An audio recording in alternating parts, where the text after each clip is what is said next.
Hi hello அனைவருக்கும் வணக்கம். Welcome to point to point channel. நம்ம கடந்த வீடியோக்களில் வந்து ஷேர் மார்க்கெட்டில் எப்படி நம்ம லாபம் சம்பாதிக்கிறோம் அப்படிங்கிற பல விஷயங்களை பற்றி நம்ம பேசணும். அதன் தொடர்ச்சியாக நம்ம இந்த வீடியோலையும் நம்ம ஷேர் மார்க்கெட்டில் எப்படி நம்ம லாபம் சம்பாதிக்கலான்ற விஷயங்களை பற்றி பேசுவோம். இப்போது நம்ம ஒரு ஸ்டாக்கை வந்து நம்ம வாங்கிட்ட பிறகு அந்த ஸ்டாக்குக்கு வந்து நிதிநிலை அறிக்கை அப்படின்னு சொல்லிட்டு ஒவ்வொரு குவார்ட்டர்லையும் அந்த கம்பெனி வந்து வெளியிடுவாங்க.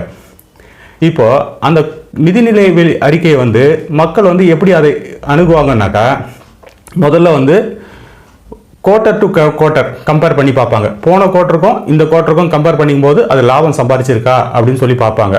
லாபம் சம்பாதிச்சிருந்தா அது ஏறும். ஆனால் கண்டிப்பாக அது ஏறும்னு சொல்ல முடியாது. ஏன்னாக்கா போன வருஷம் அது இந்த குவார்ட்டரில் எப்படி பெர்ஃபார்ம் பண்ணியிருக்கு அப்படின்னு சொல்லி அதையும் கவனிப்பாங்க. இப்போ சப்போஸ் போன வருஷம் குவார்ட்டருக்கும் இந்த வருஷம் குவார்ட்டருக்கும் ப்ராஃபிட் குறைஞ்சிருந்தா அது ஏறத்துக்கான வாய்ப்பு சதவீதம் கொஞ்சம் கம்மியாக கூட இருக்கலாம். இப்போ வந்து போன வருஷம் குவார்ட்டருக்கும் இந்த வருஷம் குவார்ட்டருக்கும் கம்பேர் பண்ணி பார்ப்பாங்க. போன குவார்ட்டருக்கும் இந்த குவார்ட்டருக்கும் கம்பேர் பண்ணி பார்ப்பாங்க. ரெண்டுமே ப்ளஸ்ஸாக இருந்ததுன்னா, பாசிட்டிவாக இருந்ததுன்னா, ப்ராஃபிட்டாக இருந்ததுன்னா மார்க்கெட் ஏறுவதற்கான, அந்த ஸ்டாக் ஏறுவதற்கான சாத்தியக்கூறுகள் இருக்குது. ஆனால் கன்ஃபார்மாக சாத்தியக்கூறு இருக்கா அப்படின்னு கேட்டால் அதுலேயும் கொஞ்சம் டவுட் இருக்குது. அது என்ன டவுட்னாக்கா, இப்போ ஒரு உதாரணம் சொல்கிறேன். இப்போ நமக்கு வந்து ஒருத்தர் வந்து ஒரு 10 ரூபா தர வேண்டியிருக்குன்னு வைங்களேன். அவர்கிட்ட போய் நம்ம கேட்குறோம். அவர் வந்து நமக்கு அன்றைக்கி 8 ரூபா தான் தராரு. அப்போ அவர் மேலே உள்ள நன்மதிப்பு நமக்கு பட்டுன்னு குறையும். அதே மாதிரி தான் இதில் என்னன்னாக்கா, அந்த ஸ்டாக் வந்து ஏறப்போகுது, இவ்வளோ ப்ராஃபிட் தரப்போகுது அப்படின்னு சொல்லிட்டு மக்கள் என்ன பண்ணுவாங்க, முன்கூட்டியே அந்த ஸ்டாக்கோட விலையை ஏற்றி வச்சுருப்பாங்க. ஆனால் அதனுடைய மக்களுடைய எதிர்பார்ப்பு அது பூர்த்தி செய்யாத போது என்ன ஆகும்னாக்கா, இயர் ஆன் இயர் ப்ராஃபிட் கொடுத்தோம், குவார்ட்டர் டு குவார்ட்டர் ப்ராஃபிட் கொடுத்தோம், மக்களுடைய எதிர்பார்ப்பினுடைய லெவலுக்கு அது வராத காரணத்தினால அது இறங்கிறதுக்கும் வாய்ப்பு இருக்குது. சரி, இப்போ இயர் ஆன் இயரும் கம்மியாக கொடுத்துட்டான், குவார்ட்டர் டு குவார்ட்டரும் கம்மியாக கொடுத்துட்டான் ரிசல்ட்டு, ப்ராஃபிட்டு. அப்போ கண்டிப்பாக அதை பிச்சு பின்னி பெடல் எடுத்து இறக்கத்தான் செய்வாங்கன்னு நம்புகிறேன். ஆனால் இது வந்து சில ஸ்டாக் வந்து சீக்கிரத்தில் ரெக்கவர் ஆகி மேலே வந்துடும், சில ஸ்டாக்கு ரெக்கவர் ஆகிறதுக்கு லேட்டாக கூட ஆகலாம். இப்போ பாருங்கள், நான் ஒரு விஷயம் சொல்கிறேன். அந்த கம்பெனியோட ஸ்டாக்கை நம்ம வாங்கினதை தவிர அந்த கம்பெனியோட உற்பத்திக்கு நாம் ஏதாவது பங்களிப்பு கொடுக்குறோமா? இல்லை. சரி, அந்த கம்பெனியோட சேல் விற்பனைக்கு நாம் ஏதாவது காரணமாக இருக்கிறோமா? இல்லை.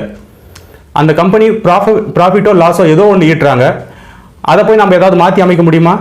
நம்மளை மாதிரியான ரீட்டைல் இன்வெஸ்டர் அதுவும் நம்மளால் எதுவும் பண்ண முடியாது. அப்போது நான் என்ன கேட்குறேன்னா, யாரோ ஒருத்தர் எழுதுகிற எக்ஸாமுக்கு நாம் ஏன் டென்ஷனோட ரிசல்ட்டுக்காக காத்துன்னு இருக்கணும்? சரிங்களா? அப்போ இந்த சூழ்நிலையில் நான் என்ன செய்வேன்னாக்கா, ரிசல்ட் வரத்துக்கு சில நாட்கள் முன்னாடியே, அதாவது 1-2 நாட்கள் முன்னாடியே அந்த ஸ்டாக்கை நான் விற்றுட்டு வெளியில் வந்துடுவேன். இப்போது நான் செய்கிற இது வந்து என்னுடைய பாலிசி. இதில் வந்து லாஜிக் இருக்கா இல்லையா அப்படிங்கிறத நீங்கள் யோசித்து கமெண்ட்டில் போடுங்க. இப்போ லாஜிக்னா என்னென்னா, இப்போ நம்ம செய்கிற காரியத்துக்கு காரணம் சரியாக பொருந்தி வந்தால் அது லாஜிக். நாம் செய்கிற காரியத்துக்கு லாஜிக்கே இல்லை, காரணமே இல்லை, காரணம் பொருந்தி வரல நம்ம செய்கிற காரியத்துக்கு, அப்போ அது இல்லாஜிக். சரிங்களா? அப்போ அதனால் வந்து நான் செய்கிற காரியத்துக்கு காரணத்தையும் சேர்த்து விலக்கி சொல்கிறேன். அது லாஜிக் இருக்கா இல்லையான்னு அப்புறமா நம்ம முடிவு பண்ணிக்கலாம். நீங்களும் முடிவு பண்ணுங்கள். இப்போ நான் வந்து என்ன பண்ணுவேன், அந்த ஸ்டாக்கு வந்து ரிசல்ட் வரத்துக்கு ஒரு சில நாட்கள் முன்னாடியே நான் வந்து விற்றுட்டு வெளியில் வந்துடுவேன். ப்ராஃபிட் புக் பண்ணுவேன். ப்ராஃபிட்டில் தான் புக் பண்ணுவேன், கண்டிப்பாக லாஸில் புக் பண்ண மாட்டேன். ப்ராஃபிட்டில் புக் பண்ணி வெளியே வந்துடுவேன். இப்போது இதில் ஒரு சில கேட்டகரி மக்கள் இருக்காங்க.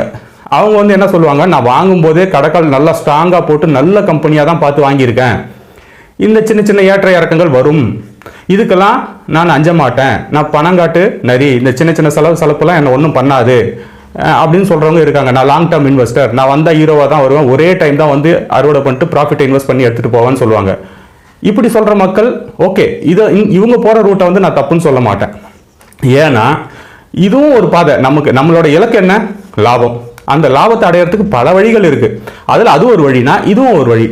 இப்போ அந்த வழி தப்பா, இந்த வழி ரைட்டா, இது அந்த மாதிரி அந்த கான்செப்டில் நமக்கு இருக்கிற எல்லா வழியும் நம்ம தெரிஞ்சு வச்சுக்கணும். சந்தர்ப்ப சூழ்நிலைக்கு ஏற்ற மாதிரி எந்த வழியில் வேணால் நம்ம ட்ராவல் பண்ணணும். ஆனால் நம்மளுடைய ரீச், நம்மளுடைய டார்கெட் லாபம் மட்டுமா தான் இருக்கணும். அதனால் அந்த வழியும் தெரிஞ்சுங்க, இந்த வழியும் தெரிஞ்சுங்க.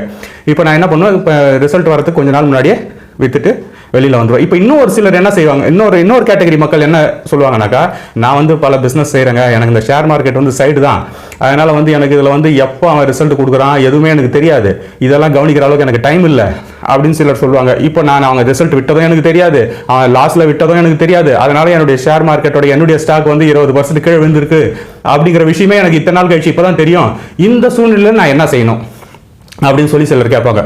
இப்போ இந்த மாதிரியான சூழ்நிலையில் இருக்கிற மக்களுக்கும் சில ட்ரிக்ஸ் சொல்லித்தரேன்.